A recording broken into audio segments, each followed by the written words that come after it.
যারা নতুন নতুন ফ্রিল্যান্সিং শুরু করেছেন বা করবেন তাদের প্রত্যেকের মনে একটা কমন প্রশ্ন থাকে, আর তা হলো কোন কাজ করলে সহজে ইনকাম করা যায়, কোন কাজের চাহিদা বেশি বা কোন কাজ সহজে শেখা যায়। SEO, digital marketing, graphics design, web design নাকি অন্য কিছু। আজকে আমরা এই আলোচনা করব এবং এর উত্তর খোঁজার চেষ্টা করব। So viewers, this is Abdul Halim and you are watching Perfect Freelancing, right place to learn graphics design and make money from online. তো মূল আলোচনায় যাওয়ার আগে আমরা রবীন্দ্রনাথ ঠাকুরের জীবন ইতিহাস থেকে একটি এক্সাম্পল দেব। আর তা হলো, একদিন ওনাকে এক ভক্ত জিজ্ঞেস করলো, আচ্ছা ঠাকুরমশাই, আপনি তো অনেক গল্প, কবিতা, নাটক, উপন্যাস লেখেন, তো সবই তো কঠিন ভাষায়, সহজ ভাষায় কোনো কিছু লিখতে পারেন না।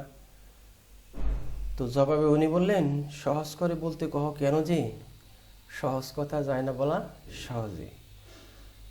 আর আমিও ওনার সুরে সুর মিলিয়ে বলতে চাই, পৃথিবীতে সহজে কাজ শিখে সহজে ইনকাম করার সহজ কোনো রাস্তা নাই। প্রত্যেকটি কাজ করার জন্য আপনাকে সততা, নিষ্ঠা এবং ধৈর্যের সাথে কাজ করতে হবে। এবার আসেন, চাহিদা কোনটার বেশি বা কোন কামে ইনকাম বেশি।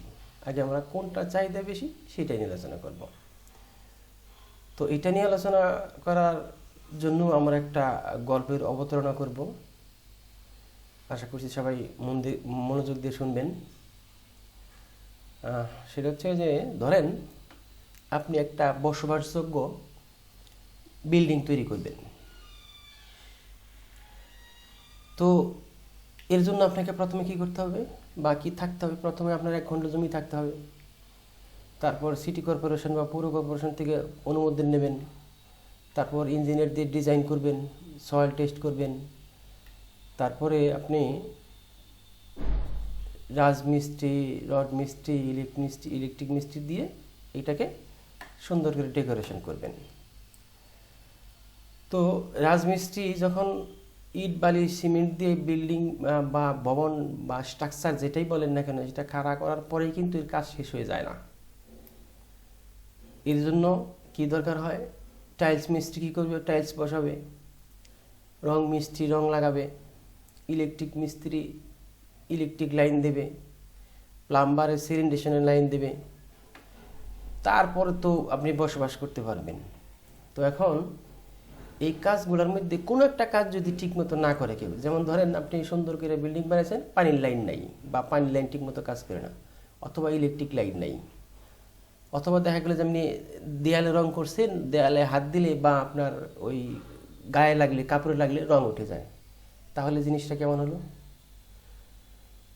তো দেখা গেল যে এখানে যদি প্রত্যেকটা কাজ যদি আপনি সঠিকভাবে লোক দিয়ে না করাতে পারেন, তাহলে আপনার যেমন লাখ লাখ টাকা, কোটি টাকার বিল্ডিং কোনো কাজে আসে না। তেমনি আমরা যাদের জন্য কাজ করি তারা ম্যাক্সিমাম বিদেশি ক্লায়েন্ট, এবং তারা যেহেতু ব্যবসায়ী, তাদের প্রত্যেকেরই একটা ওয়েবসাইট আছে। তো ওয়েবসাইট করতে গেলে আমাকে প্রথমে কি করতে হবে? প্রথমে একজন ওয়েব ডিজাইনার, সে ওয়েব ডিজাইন করবে, ওয়েব ডেভেলপার ইউজার ফ্রেন্ডলি করবে। তারপরে গ্রাফিক্স ডিজাইনার বিভিন্ন ওয়েব টেমপ্লেট, গ্রাফিক্স এলিমেন্ট এগুলো তৈরি করবে। এসইও এক্সপার্ট যারা আছে তারা ওটাকে সার্চ রেজাল্টে আনার জন্য কাজ করবে। আর ডিজিটাল মার্কেটিং যারা করেন তারা কি করবে? ওটাকে মার্কেট প্রমোশন করার জন্য কাজ করবে। তাহলে আপনি যেমন আপনার সুন্দর বিল্ডিংটাকে কোনো অদক্ষ শ্রমিক দিয়ে কাজ করাতে চাইবেন না, ঠিক তেমনি কোনো ক্লায়েন্টও অদক্ষ কোনো ফ্রিল্যান্সার বা লোক দিয়ে তার কাজ করাতে চাইবেন না। ওই বিল্ডিংয়ে যেমন সবারই প্রয়োজন আছে, রাজমিস্ত্রি শুরু করে ইঞ্জিনিয়ার, রড মিস্ত্রি, রং মিস্ত্রি, সবারই যেমন প্রয়োজন আছে, তেমনি একটা ব্যবসা প্রতিষ্ঠান পরিচালনা করার জন্যে আপনার সব কিছুর প্রয়োজন আছে।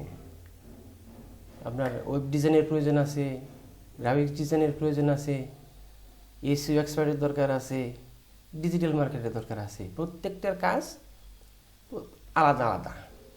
একজন ব্যক্তির পক্ষে এই সবগুলো কাজে সুচারুভাবে দক্ষভাবে কাজ করা সম্ভব না। তো চাহিদা সবগুলারই আছে, চাহিদা কোনোটারই কম নাই, কিন্তু আপনাকে যেটা করতে হবে, আপনাকে দক্ষ হতে হবে। আপনি যখন দক্ষ হতে পারবেন তখনই আপনার চাহিদা, তাছাড়া আপনার কোনো চাহিদা নাই। আবার প্রশ্ন করতে পারেন ভাইয়া, সেটা তো বুঝলাম, কিন্তু কোন কাজের ইনকাম বেশি? হ্যাঁ, এটা একটা প্রশ্ন। ইনকাম সব কাজের সমান না, কোনোটার বেশি ইনকাম, কোনোটার কম ইনকাম। যেমন একজন ওই বিল্ডিংয়ের উদাহরণটাই আবার দিই, যেমন একজন ইঞ্জিনিয়ার যে মজুরি বা বেতন, কিন্তু একজন রাজমিস্ত্রি বা প্লাম্বারের বেতন কিন্তু সমান হবে না। আবার একটা রাজমিস্ত্রি চাইলে কিন্তু ইঞ্জিনিয়ার হতে পারবে না, ঠিক আছে? আবার ঠিক তেমনি আমরা যারা ফ্রিল্যান্সিং করি, গ্রাফিক্স ডিজাইন বলেন, SEO, digital marketing, UI UX, যাই হোক, আমি ইচ্ছা করলে যেমন ওয়েব ডিজাইনার হতে পারবো না, কারণ ওইখানে ওয়েব ডিজাইন করতে গেলে আপনার বিভিন্ন ম্যাথমেটিক্যাল ব্যাপার আছে। আবার গ্রাফিক্স ডিজাইনার যে ওনার মধ্যে ক্রিয়েটিভিটি থাকতে হয়। আবার ডিজিটাল মার্কেটিং বা এসইও যারা করে তাদেরকে সবসময় আপডেট থাকতে হয়। সুতরাং আলোচনার মাধ্যমে আমরা বুঝতে পারলাম যে সবগুলোর চাহিদা আছে। যেটা আপনাকে দরকার হবে সেটা হবে আপনাকে এক্সপার্ট হতে হবে, আপনাকে দক্ষ হতে হবে। তাহলে আপনার কাজের কোনো অসুবিধা হবে না। তো এতক্ষণ ধরে আমরা আলোচনা করলাম, সেই আলোচনার সারমর্ম এই যে আপনি যদি যে কোনো কাজ ভালো পারেন, সেটা যা এসইও হোক, গ্রাফিক্স ডিজাইন হোক, যে কোনো কাজ আপনি ভালো পারেন, আপনাকে সেইটা দিয়েই আগে শুরু করতে হবে। তারপরে আপনি যদি অন্য কোনো সেক্টরে বা কোনো কাজে মুভ করতে চান, সেটা পরের হিসাব। আগে আপনাকে যেটা ভালো পারেন সেটা দিয়ে শুরু করতে হবে, তাহলেই আপনার লাইফটা আপনি সাকসেসফুল করতে পারবেন। তো থ্যাংক ইউ। আজকে আর বেশি আলোচনা করব না। নেক্সট টাইমে আমরা গ্রাফিক্স ডিজাইন কীভাবে শিখবেন, আর এর শেখার জন্য কি কি আপনার প্রয়োজন বা কোন কোন থিওরি আপনাকে ফলো করতে হবে, সে বিষয়ে আলোচনা করব। তো সে পর্যন্ত ভালো থাকবেন সবাই। Thank you. আর আমার এই আলোচনার মাধ্যমে যারা নতুন আছেন বা আমি যে প্রশ্নের উত্তরগুলো দিলাম এর মাধ্যমে যদি কেউ উপকৃত হয়ে থাকেন, তাহলে কাইন্ডলি একটা লাইক দেবেন, কমেন্ট করবেন, শেয়ার করবেন। আর যদি ভালো লাগে তাহলে সাবস্ক্রাইব করবেন। আর সাবস্ক্রাইব করলে যেটা হবে, নেক্সট কোনো ভিডিও আপলোড করার সাথে সাথে আপনার মোবাইলে বা ল্যাপটপে নোটিফিকেশন আকারে চলে যাবে। তো নো মোর টুডে। আল্লাহ হাফেজ।